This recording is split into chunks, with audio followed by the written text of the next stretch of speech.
बिस्मिल्लाहिर्रहमानिर्रहीम। अस्सलाम वालेकुम। जी, आज हम डिस्कस करेंगे इस सेशन में डाटा स्ट्रक्चर के बारे में कि डाटा स्ट्रक्चर कंप्यूटर प्रोग्रामिंग में और आईटी में और कंप्यूटर साइंसेज में डाटा स्ट्रक्चर क्या होते हैं और इनका इस्तेमाल हम किस तरह कर सकते हैं। तो इसके एग्जांपल, एक सिंपल एग्जांपल आपको देता हूँ कि रियल लिविंग लाइफ में हर चीज़ की वैल्यूज़ होती हैं जो हम नॉर्मल लाइफ में डिस्कस करते हैं। मुख्तलिफ एंटिटीज होती हैं। मिसाल के तौर पे एक एंटिटी है रियल वर्ल्ड में, लिविंग वर्ल्ड में एक फ्रूट की एंटिटी है, काइंड है सॉरी, और उसमें एक एंटिटी है, एक लेट्स से कि ऑरेंज की एक एंटिटी है। तो जो एंटिटीज होती हैं उसकी प्रॉपर्टीज होती हैं और वैल्यूज होती हैं। इस तरह अदर एलिमेंट्स भी काउंट होते हैं, लेकिन अगर हम मेजर प्रॉपर्टीज और वैल्यूज और एलिमेंट्स को डिस्कस करें तो किसी भी लेट्स से ऑरेंज की जो वैल्यू है इस वक्त प्रॉपर्टीज है, तो उसकी प्रॉपर्टी कलर एक प्रॉपर्टीज है, ठीक है। और अगर वैल्यू की बात करें कि उसकी वैल्यू क्या है, तो उसमें विटामिन सी होता है। तो जब हम इन चीज़ों को, तमाम एलिमेंट्स को, वैल्यूज को, प्रॉपर्टीज को जब हम किसी कंप्यूटर फॉर्मेट में जब हम स्टोर करते हैं तो हमें डाटा टाइप्स की ज़रूरत होती है। और डाटा टाइप्स को जब हम हैंडल करते हैं लार्ज स्केल के अंदर तो हमें ऑफ कोर्स हमें जो है वो डाटा स्ट्रक्चर की ज़रूरत पड़ती है। Data structure actually built in framework होता है किसी भी लैंग्वेज में। तकरीबन तमाम हाई एंड लैंग्वेजेस में डाटा स्ट्रक्चर होते हैं। सी प्लस प्लस का डाटा स्ट्रक्चर बहुत ज्यादा कॉम्प्लिकेटेड और हाई फाई है। तो डाटा स्ट्रक्चर जितना भी किसी लैंग्वेज का डाटा स्ट्रक्चर बहुत ज्यादा अच्छा होगा तो उससे आप आउटपुट उतनी ही अ, अच्छी बना सकते हैं और उसे रिजल्ट ओरिएंटेड काम भी कर सकते हैं, अच्छे रिजल्ट ले सकते हैं। इसी तरह जावा की डाटा स्ट्रक्चर भी आप अच्छे, उसका डाटा स्ट्रक्चर भी अच्छा है। और पाइथन का तो बहुत इजी और बहुत अच्छा और प्रिसाइज है। पाइथन का डाटा स्ट्रक्चर इतना हाई एंड है, इतना इजी है, इजी टू लर्न है और इतना रिजल्ट ओरिएंटेड है कि तकरीबन आर्टिफिशियल इंटेलिजेंस में, हाँ ओके, एक चीज मैं आपको यहाँ पे ऐड करना मैं भूल गया कि अब जो आपके इर्द गिर्द जितनी भी इस वक्त आर्टिफिशियल इंटेलिजेंस की एप्लीकेशन रन हो रही है उनके पीछे एक्चुअली डाटा स्ट्रक्चर रन कर रहा है, डाटा साइंसेस रन कर रही है। तो इस वक्त दुनिया में जितनी भी डाटा साइंसेस आपके आगे पीछे रन हो रही है, आपका डाटा जो मैनिपुलेट हो रहा है वेब के ऊपर, इसका इस्तेमाल हो रहा है, उसमें डाटा साइंसेज यूज हो रही है। और उसके लिए जो इंफ्रास्ट्रक्चर किसी भी कंप्यूटर लैंग्वेज का यूज होता है वो डाटा स्ट्रक्चर होते हैं। तो आज हम डिस्कस करेंगे डाटा स्ट्रक्चर के बारे में और डाटा स्टीलिंग के बारे में कि क्या हमारा डाटा स्टील हो रहा है हमारे सिस्टम से या मोबाइल से, थ्रू कंप्यूटर टूल्स, प्रोग्रामिंग और दूसरे जो वायरसेस हैं उनके ज़रिए से। तो इंशाल्लाह इन चीज़ों को हम कवर करेंगे अपने इस सेशन के अंदर। तो फर्दर थोड़ा सा मैं आपको इसकी आउटलुक प्रोवाइड कर देता हूँ कि डाटा स्ट्रक्चर क्या होते हैं और डाटा टाइप्स कौन कौन सी होती हैं।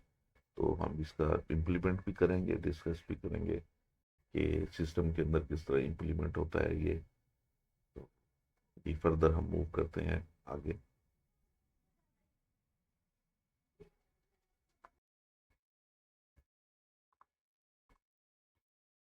जी, एक्चुअली सो जिस तरह हमने डिस्कस कर रहे थे, हम data structure actually is a way to organize, store और मैनेज डेटा है। एप्लीकेशंस, कंप्यूटर एप्लीकेशंस के जरिए एफिशिएंटली हम किस तरह इसको ऑर्गेनाइज करते हैं, स्टोर कर सकते हैं और इस्तेमाल कर सकते हैं। ऑफ कोर्स मैनिपुलेट भी कर रहे हैं। डाटा मैनिपुलेशन आपको पता है पूरी दुनिया के अंदर जो मैनिपुलेशन हो रही है डाटा के, आपके पर्सनल डाटा की जो मैनिपुलेशन हो रही है वो आपको पता है कि इवन की campaign, marketing campaign, political campaigns, जो बिजनेस है वो डाटा मैनिपुलेशन से हो रहे हैं। और डाटा स्ट्रक्चर के जरिए, डाटा स्ट्रक्चर स्किल्स के जरिए कि how someone is handled your personal data और ऑर्गेनाइजेशन डाटा जो होता है उसको वो गैदर्ड करके उसको जो किस तरह मैनिपुलेट करता है और अपने लिए इस्तेमाल करता है, अपने किसी ऑर्गेनाइजेशन के लिए या किसी एप्लीकेशन, कंप्यूटर एप्लीकेशन के लिए। तो एक्चुअली अगर मैं आपको बताना चाहूँ तो डाटा किसी भी ऑर्गेनाइजेशन का या किसी भी एंटिटीज का या किसी भी एप्लीकेशन का डाटा स्ट्रक्चर या डाटा टाइप्स या डाटा वो फंडामेंटल है। डाटा के बगैर कोई चीज भी इस रियल वर्ल्ड में एग्जिस्ट नहीं करती। Data is actually a fundamentals. ठीक है। तो इसको इस्तेमाल करने के लिए कंप्यूटर साइंसेज में जो चीज हम यूज करते हैं उस फ्रेमवर्क को डाटा स्ट्रक्चर कहा जाता है। जी, प्रॉब्लम सॉल्विंग पाइथन के अंदर 4 किस्म के डाटा स्ट्रक्चर। तो पहले हम बात करेंगे लिस्ट, कि लिस्ट के जरिए हम क्या कर सकते हैं। एक्चुअली लिस्ट डाटा स्ट्रक्चर के अंदर जो लिस्ट स्टेटमेंट है वो डाटा स्टोर करने के लिए एक डाटा स्ट्रक्चर का एलिमेंट है, जिसके अंदर आप मल्टीपल किस्म का हम डाटा स्टोर कर सकते हैं, उसको अपेंड कर सकते हैं, उसको डिलीट कर सकते हैं और उसको चेंज भी कर सकते हैं। तो फर्दर मैं आपको एप्लीकेशन की तरफ ले जाता हूँ और वहां मैं आपको शो करता हूँ कि हम प्रैक्टिकली बगैर वक्त ज़ाया किए हुए इसको किस तरह इंप्लीमेंट कर सकते हैं एप्लीकेशन में।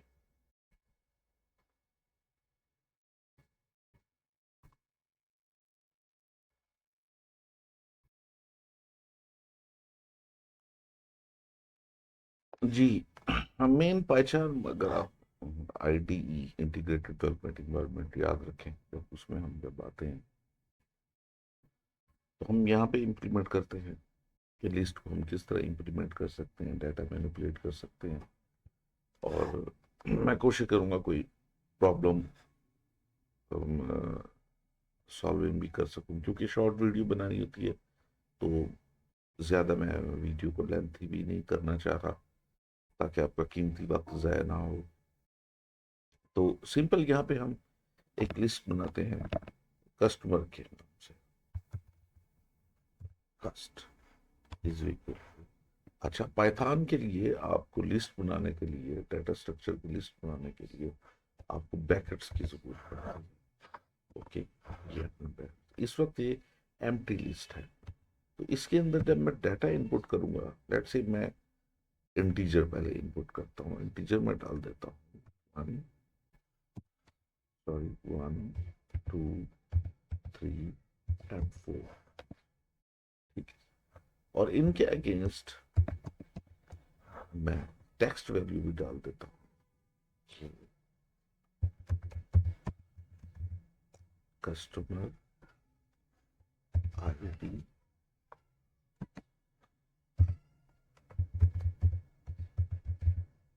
कस्टमर, सॉरी, इसको थोड़ा सा इसको शॉर्ट कर लेते हैं, कस्ट कर देते हैं। और कस्ट नेम कर देते हैं,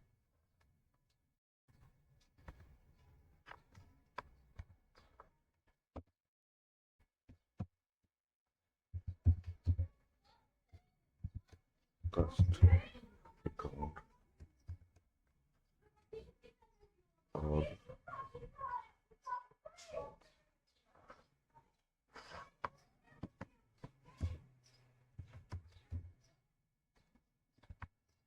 कास्ट बैलेंस।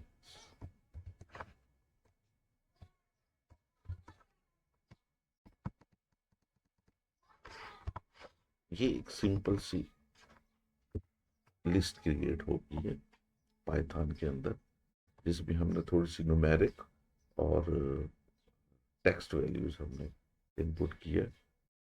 तो लेट्स से हम इसको प्रिंट कर लेते हैं, प्रिंट कास्ट,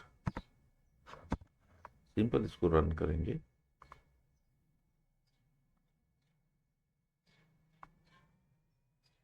तो आप ये देख रहे हैं कि वैल्यूज प्रिंट हो गई। ये हम सिंपल, मैंने आपको एक एग्जांपल दी है आपके समझने के लिए कि जो हम डिस्कस कर रहे हैं पाइथन के अंदर कि कितने किस्म के डाटा स्ट्रक्चर हैं। तो उसमें से पहली जो किस्म है वो लिस्ट की है। लिस्ट के अंदर हमने 4 न्यूमेरिक वैल्यू ऐड की और 4 ही टेक्स्ट वैल्यूज ऐड कर दी। अब लेट से हम इसके अंदर थोड़ी सी अमेंडमेंट करना चाहते हैं। जिस तरह मैंने आपको पहले कहा था कि लिस्ट के अंदर हम अपेंड भी कर सकते हैं, इट इज एक्चुअली चेंजेबल। यहां देंगे प्रिंट से पहले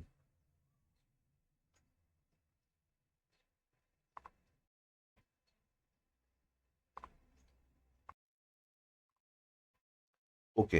हम यहाँ अब जो हमने लिस्ट बनाई थी कस्टमर के नाम से, उसमें हम कुछ अपेंड कर देते हैं। लेट से कस्ट लिखेंगे, ओके। अपेंड का फंक्शन है, बिल्ट इन फंक्शन, ओके। इसके अंदर लेट से हम एक नई फील्ड जो कि टेक्स्ट वैल्यू होगी वो हम अपेंड कर देते हैं, such as customer phone, okay. Now हम रन करते हैं तो आप गौर करेंगे कि कस्टमर फोन भी एंटर हो गया। सो आपने देखा होगा कि प्रैक्टिकली पाइथन के अंदर एक लिस्ट के अंदर हम कैसे डाटा ऐड कर सकते हैं और उसके अंदर डिपेंड कर सकते हैं। इसी तरह डिलीट के फंक्शन भी हैं। अगर आप लिस्ट में जाके देखेंगे जो उनके फंक्शन है, there is a multi function, okay, built in function, clear, extend, insert, remove और मैनी अदर फंक्शन। जो जैसे कि मैंने आपको पहले कहा है कि जो लिस्ट की एलिमेंट है डाटा स्ट्रक्चर के अंदर पाइथन के, वो चेंजेबल है, okay.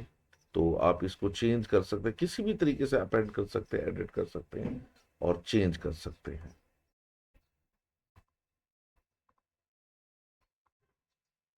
Okay, the other kind, actually the second kind जो पाइथन के अंदर डाटा स्ट्रक्चर की जो सेकंड काइंड है वो ट्यूपल्स है। एक्चुअली ये अनचेंजेबल है। फिक्स्ड डाटा जब हम सेव करते हैं पाइथन सिस्टम में, एप्लीकेशन में, हम जब इस तरह की कोई हमारी प्रॉब्लम सॉल्विंग होती है कि हमको फिक्स डाटा स्टोर करना होता है जिसको हमारा क्लाइंट, ओके, या हमारा जो यूजर एंड है, जो हमारा फ्रंट एंड है, या सिस्टम उसको चेंज ना कर सके, फिक्स्ड हो, तो हम ट्यूपल्स यूज करते हैं। तो मैं आपको शो करता हूँ कि हम ट्यूपल्स को पाइथन के अंदर कैसे इंप्लीमेंट करते हैं।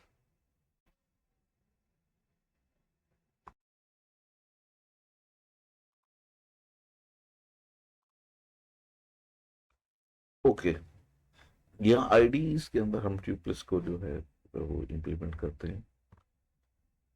लेट्स से हम एक सिंपल सी एक लिस्ट जनरेट कर लेते हैं।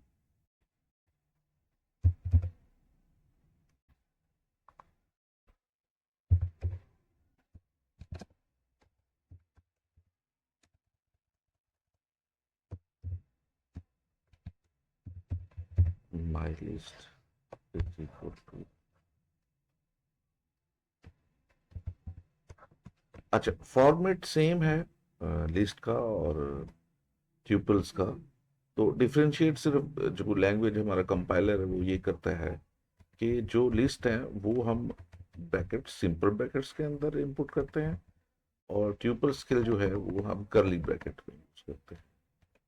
तो लेट्स से कि मैं यहाँ पे 1 2 3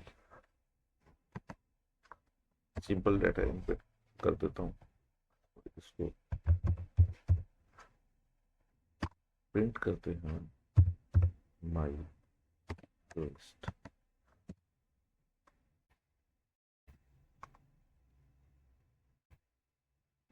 अब आप और करेंगे कि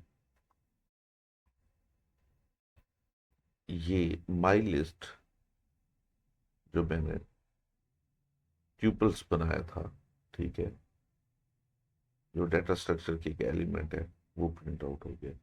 जैसे मैंने आपको कहा था कि एक्चुअली इट इज अनचेंजेबल, ये फिक्स्ड डाटा है, हम इसको चेंज नहीं कर सकते। जो हमने प्री डिफाइंड, जब हम अपनी एप्लीकेशन रन कर रहे होंगे, जो उसके अंदर अपना डाटा डाल दिया है, तो उसको हम मॉडिफाई या अपेंड नहीं कर सकेंगे।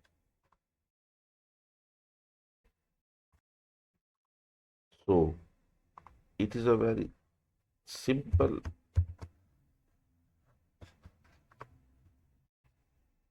Data types.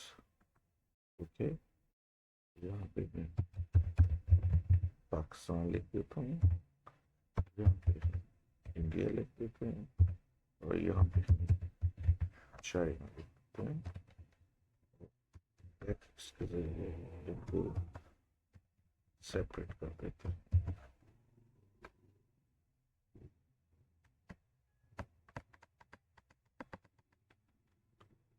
कुछ एरर आ रहा है। ओके, अब ठीक हो गया। ओके, अभी हम इसको रन करते हैं। ये आपने देखा, लेकिन एक चीज का आपने ख्याल रखना है कि जैसे मैंने आपको कहा है कि ये only fix for the fix data, run time के ऊपर हम इसको डिपेंड नहीं करते। Actually it is a pre defined, जो हमने प्री डिफाइंड डाटा कर दिया है, जो इनपुट कर दिया है, तो हम उसको चेंज दोबारा नहीं कर सकते। Actually it's unchangeable data.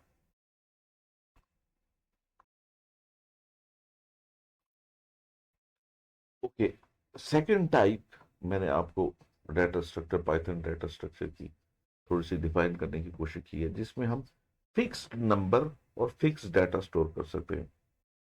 Further हम आगे जाते हैं, बहुत ज्यादा अहम एक टाइप है इसकी, पाइथन की डिक्शनरी। ओके, डाटा स्ट्रक्चर के अंदर डिक्शनरी जो बहुत ज्यादा वाइडली यूज होती है, स्पेशली आर्टिफिशियल इंटेलिजेंस के जरिए। जितना भी आर्टिफिशियल इंटेलिजेंस इस वक्त चल रही है आपके इर्द गिर्द, उसमें डिक्शनरी का जो इसका एलिमेंट है डाटा स्ट्रक्चर का, पाइथन का, वो बहुत ज्यादा मीनिंगफुल है और यूजफुल है। तो हम उसको, मैं सिंपलीफाई करूंगा पाइथन के अंदर कि हम किस तरह उसको इंप्लीमेंट कर सकते हैं एप्लीकेशन।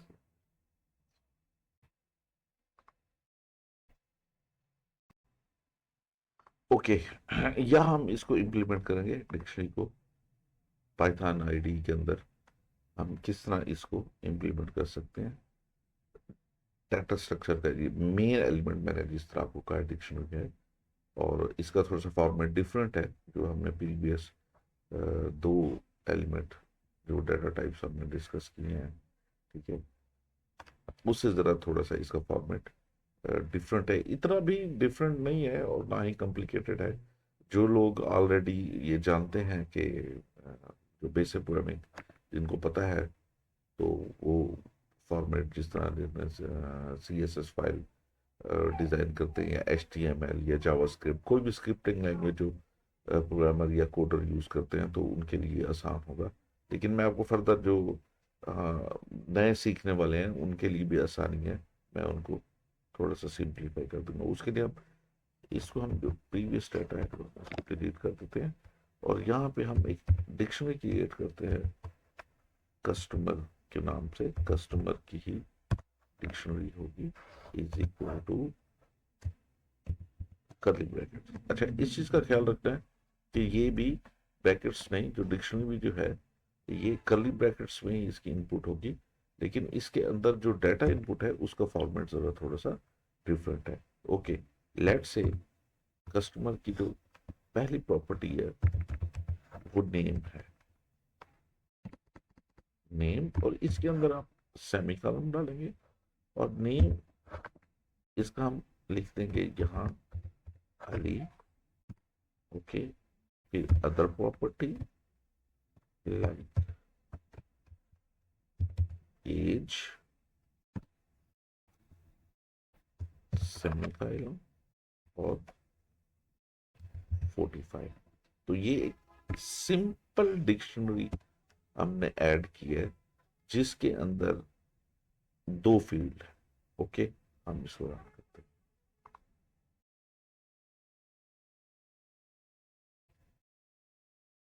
ये मैं आपको शो करता हूँ।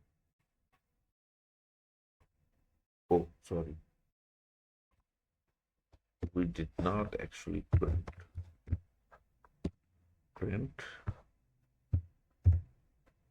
mycast। ओके, अच्छा, इसमें मैंने उसको ओवरऑल जो इसका प्रिंट आउट ले लिया है, ये डिक्शनरी प्रिंट होगी। नेम, दो फील्ड, दो प्रॉपर्टीज हमने जो है वो इनपुट की थी, जो यहाँ ये जो हमारे थी वो माई कस्ट के नाम से इसमें नेम और एज की थी, तो वो उसका डिस्प्ले आ गया है। ओके, यहाँ हमने क्या सिंपल एक डिक्शनरी, कस्टमर के नाम से एक डिक्शनरी हमने सेव की, जिसके अंदर हमने कस्टमर का जो डाटा है वो डिक्शनरी के अंदर सेव किया, जिसमें हमने दो फील्ड्स डाली, नेम और एज की। तो हमने ओवरऑल जो उसके अंदर जो वैल्यूज पड़ी हुई थी, ओवरऑल ईच एंड एवरीथिंग हमने प्रिंट आउट ले ली। तो समटाइम हमें नीड होती है हमारी एप्लीकेशंस में, रियल वर्ल्ड एप्लीकेशंस जो होती हैं उसके अंदर हमें स्पेसिफिक किस्म की डाटा की जरूरत होती है।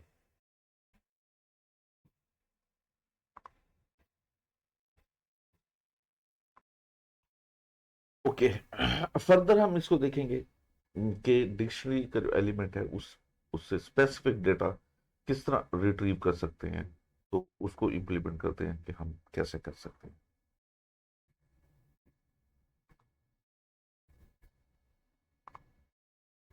सो सिंपल, हम यहाँ पे प्रिंट, सॉरी, जो डिक्शनरी हमने क्रिएट की थी माई कस्टमर के नाम से, वो इसके अंदर पैकेट्स डालेंगे। ओके, यहाँ पे देखेंगे हमने दो फील्ड्स इनपुट की थी, एक नेम की और एक एज की। Let's say I just wanted to retrieve customer name, तो मैं क्या करूँगा, यहाँ पे जो ये चीज़ है, फील्ड जो है, फील्ड का जो नेम है इसको कॉल अप करूँगा, name. Okay, so I'm just going to run this command now। Okay, Ali. अब आप देख रहे हैं कि यहाँ पे ये अली जो है वो रिट्रीव हो गया। ओके, तो इसी तरह ही है, हम एक और फील्ड ऐड कर लेते हैं। ओके, लेट्स से डिक्शनरी के अंदर हम कस्टमर का कॉन्टेक्ट ऐड कर लेते हैं।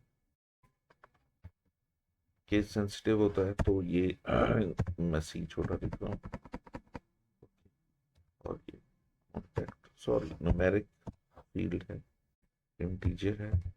ओके, हमें कॉलम देने की जरूरत नहीं है। मैं 1 2 3 4 5 6 कस्टमर का मोबाइल है, इसको खत्म कर देते हैं ताकि कंफ्यूजन ना हो किसी किस्म की। ओके, यहाँ पे नेम की जगह पे मैं कॉन्टैक्ट लिख देता हूँ। Okay, just going to run this. Okay, ये उसका कॉन्टैक्ट प्रिंट हो गया। ओके, इसी तरह ही मैं एज लिख देता हूँ। तो ये age, age okay, case sensitive है, केस सेंसिटिव है, तो ए कैपिटल में लिखूंगा। Okay, 45। Okay, so this is a small, मैंने सिंप्लीफाई किया है इस ऑपरेशन को आपके लिए कि किस तरह हम डिक्शनरी के अंदर डाटा सेव कर सकते हैं, ओवरऑल डाटा रिट्रीव कर सकते हैं, और स्पेसिफिक डाटा भी रिट्रीव कर सकते हैं।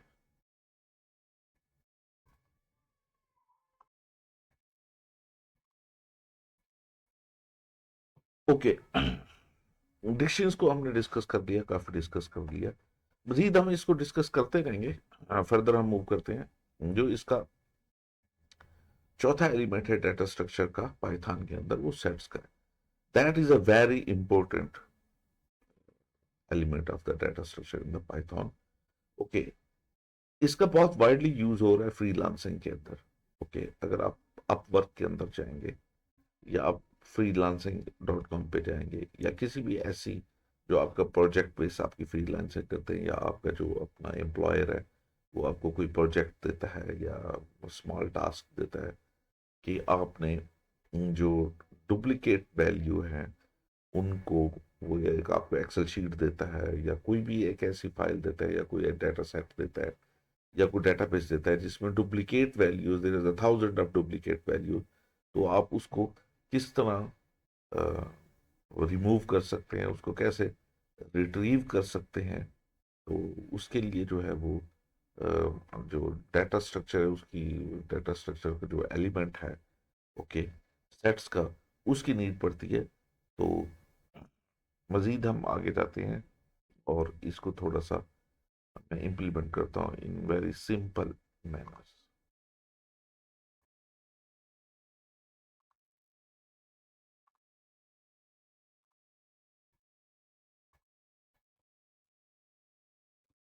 ओके, इसको डिलीट कर देते हैं। ओके, सिंपल, मैं इसको सिंपल फॉर्मेट में इसका लेता हूँ,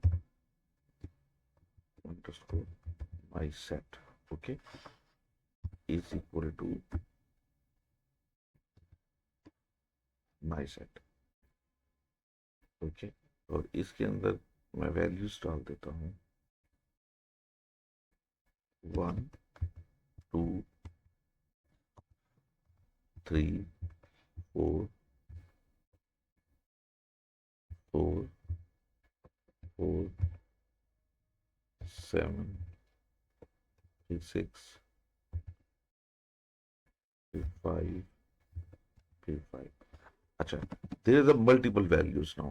ओके, तो इसके अंदर हो क्या कहा रहा है, अच्छा ये भी कर्ली ब्रैकेट्स में होगा, इसके अंदर मल्टीपल वैल्यूज हैं, डुप्लीकेट्स वैल्यू भी हैं और डिफरेंट वैल्यूज भी हैं।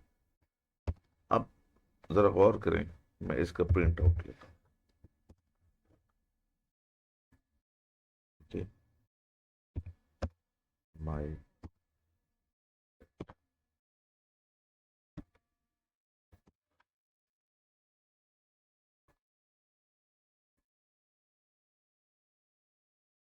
अब गौर करें, इसने जितनी भी यहाँ पे डुप्लीकेट वैल्यूज थी, ये देखिए 1 2 3 4 5, उसको डिलीट कर दिया और इसको सॉर्ट भी कर दिया। तो ये एक, आप यहाँ पे आप गौर कर सकते हैं कि इसका वैसे तो देखने में तो सिंपल ऑपरेशनल लेवल पे अगर हम इसको देखें तो it is a very simple operation. Okay, तो मैं फर्दर आपको डिस्कस करते हैं कि हम इसको, इसका रियल वर्ल्ड में इसका क्या इम्प्लीमेंटेशन होता है, और लोग जस्ट इसी फंक्शन से, इसी टेक्स्ट से अपनी फ्रीलांसिंग में पैसा किस तरह कमा रहे हैं।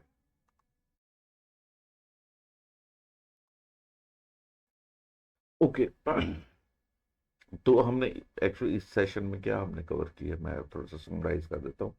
हमने डाटा स्ट्रक्चर को डिस्कस किया है इसके अंदर, पाइथन के अंदर उसको इम्प्लीमेंट किया है और उसकी काइंड्स बताई हैं। 4 काइंड्स मैंने आपको बताई हैं। इसमें लिस्ट है, ट्यूपल्स हैं, ओके, डिक्शनरी है और सेट्स हैं। वैसे तो ये चारों चीजें ही बहुत ज्यादा अहम है, लेकिन आप अगर इस वक्त की एप्लीकेशन में अगर देखें, जो ऑन गोइंग बिजनेस है ऑनलाइन जॉब्स में, उसमें आप देखेंगे अक्सर आप जब आप अपवर्क या फ्रीलांसिंग में जाते हैं तो there is a thousand of jobs of removing duplicates data in some specific file.